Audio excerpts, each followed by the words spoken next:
USB drive or pen drive not showing or not detecting on your HiSense Roku TV, or nothing happens when you plug it in, don't worry, this quick fix will help you get it working again.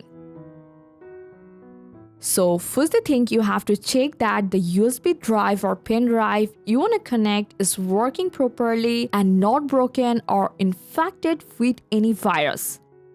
To make sure, plug it into your PC, and if it shows up normally, that means the drive is fine.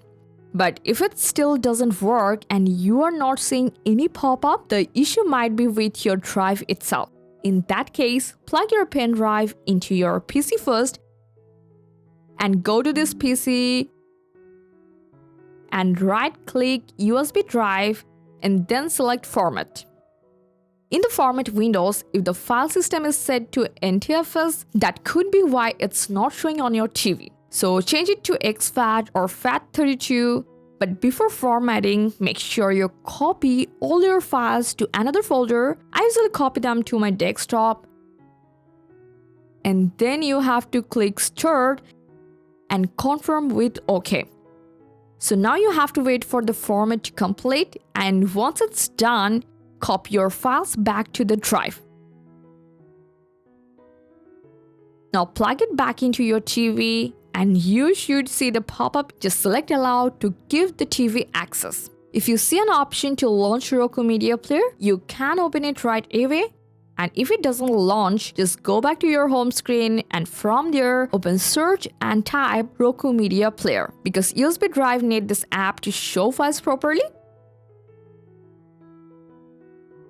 Now go back to your home screen again. But if you don't see your app here, just restart your Hisense Roku TV quickly by press the home button 5 times and up button once, rewind twice, and fast forward twice. And now your TV may freeze for a moment. Just wait until the Roku logo appears. And that means it has restarted successfully. Now from the apps section on your home screen,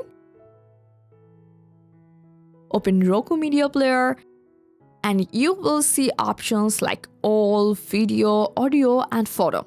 So now you have to pick what you want or select all and choose your USB drive to view everything inside.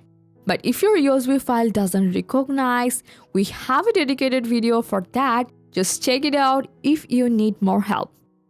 And that's it. Try all of the steps and let us know which one fixes your issue. Thanks for staying tuned with Fix369 till the end.